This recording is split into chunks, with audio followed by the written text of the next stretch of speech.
साथियों, आपको मेरा नमस्कार। किसी भी काम को करने के लिए भौतिक विज्ञान का नियम है कि ऊर्जा की आवश्यकता पड़ती है।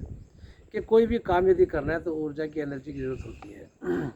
और ये चाहे वो शारीरिक काम हो, चाहे कोई मानसिक, चाहे आध्यात्मिक आत्मिक काम हो, आत्मिक उत्थान हो। ये मैं शरीर के परिप्रेक्ष्य में कह रहा हूँ, मन के परिप्रेक्ष्य में, आत्मिक डेवलपमेंट के परिप्रेक्ष्य में भी कह रहा हूँ कि जो भौतिक नियम उधर है कि किसी भी काम को करने के लिए ऊर्जा की आवश्यकता होती है।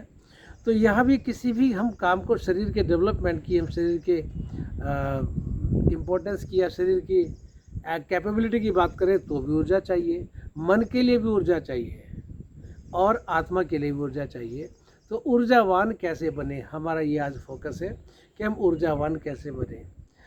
होता क्या है कि हमारा जो दिनचर्या बिखरी रहेगी, अपसेट रहेगी, तो हम ऊर्जावान नहीं हो सकते। हमें पूरा अपने आप को एक दिनचर्या, सही दिनचर्या में ढालना है। और उसके साथ साथ काम कितने भी क्यों ना हो, कितने भी व्यस्त क्यों ना हो, लेकिन अस्त व्यस्त जीवन हमें परस्त कर देता है। तो अस्त व्यस्त होना ये घातक होता है। तो आज मैं एक बिंदु पे बात करूंगा कि ऊर्जावान हम कैसे बन सकते हैं। शारीरिक, मानसिक और आत्मिक स्तर पे हम अपने आप को कैसे ऊर्जावान बना सकते हैं। तो एक फैक्टर है इसके लिए जिसको बोलते हैं पीस, शांति।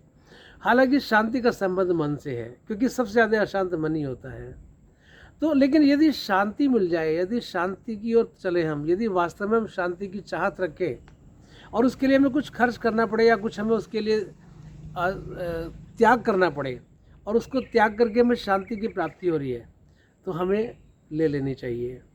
डिपेंड करता है कि हम उसको कितनी वेटेज देते हैं पीसफुल लाइफ को। पीसफुल लाइफ बहुत ज़रूरी है जीवन में। और देखिए मज़े की बात कि जो शांति का जो फैक्टर है, पीसफुल लाइफ का जो फैक्टर है, ये खाली मन से नहीं जुड़ा हुआ। मन पे तो परोक्ष रूप से इसका संबंध है, मानसिकता से सीधा संबंध है। लेकिन यदि शांति प्राप्त होती है तो मानसिकता, मन हमारा, थॉट हमारे चैनलाइज होते हैं और हमारा शरीर भी इससे प्रभावित होता है। यानी पीसफुल लाइफ से शारीरिक जो हार्मोनल सिस्टम है अपने आप बैलेंस होता है। हमारा हमारा मस्तिष्क अपने आप ठीक होना शुरू हो जाता है, मेटाबॉलिज्म ठीक होनी शुरू हो जाती है, हमारे अंग हमारा कहना मानना शुरू कर देते हैं। तो पीसफुल लाइफ कितनी ज़रूरी है कि वो शरीर को भी लाभ दे रही है, मन को भी दे रही है, और साथ में पीसफुल लाइफ होने से हमारा आत्मिक विकास भी होता है, हमारा आध्यात्मिक भी उन्नति होती है। तो एक ऐसा फैक्टर कि पीसफुल लाइफ यदि हो तो हम हेल्थ को भी प्राप्त कर सकते हैं, स्वास्थ्य को भी, नैसर्गिक स्वास्थ्य को भी प्राप्त कर सकते हैं, और मानसिक स्वास्थ्य को भी प्राप्त कर सकते हैं, और आत्मिक उत्थान भी कर सकते हैं। तो ये अपने आप में इतना इम्पोर्टेंट है ये शब्द कि पीसफुल हमारी लाइफ होनी चाहिए। लेकिन डिपेंड ये करता है कि हम उसको कितना चाहते हैं, कितना मन से चाहते हैं, या उस चाहत के साथ साथ हम कितना त्याग करके चलने को तैयार हैं, या हम कितना अपने आप को उसके लिए समर्पित कर सकते हैं, शांति के लिए।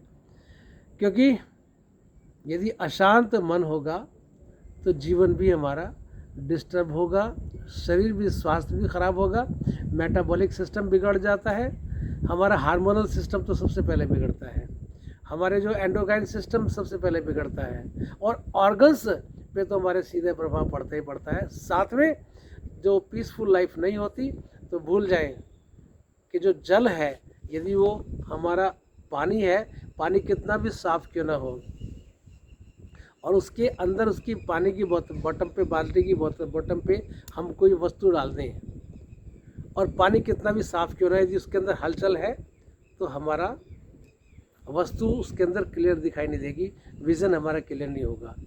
तो यदि हमारा मन अशांत है तो हम आत्मा को भी नहीं समझ पाएंगे, जो मेन स्पिरिट है, जो जीवन है हमारा, जिससे जो जीवात्मा है, उसको भी हम नहीं समझ पाएंगे।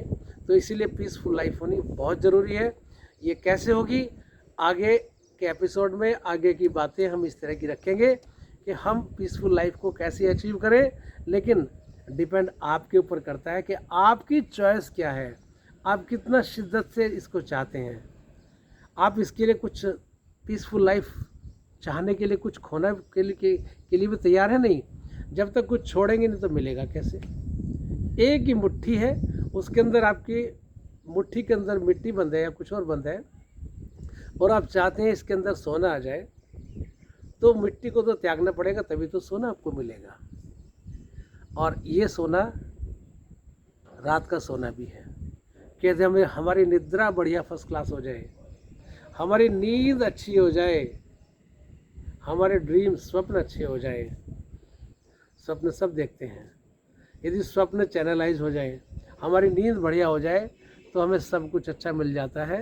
लेकिन उस नींद को पाने के लिए, उस नींद को ग्रहण करने के लिए, उस शांति को प्राप्त करने के लिए हम कितना प्रयास करते हैं, निर्भर करता है हमारी अपनी इच्छाओं, हमारी अपनी चॉइस के ऊपर, हमारे अपने त्याग के ऊपर।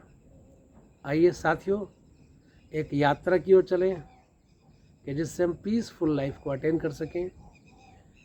मैं डॉक्टर एकांत, मेरे साथ बैठें, चलें, प्रयास करें। निश्चित रूप से प्रभु ने शायद मुझे एक अच्छा कार्य दिया है, मैं आपकी सेवा में तत्पर हूँ। धन्यवाद।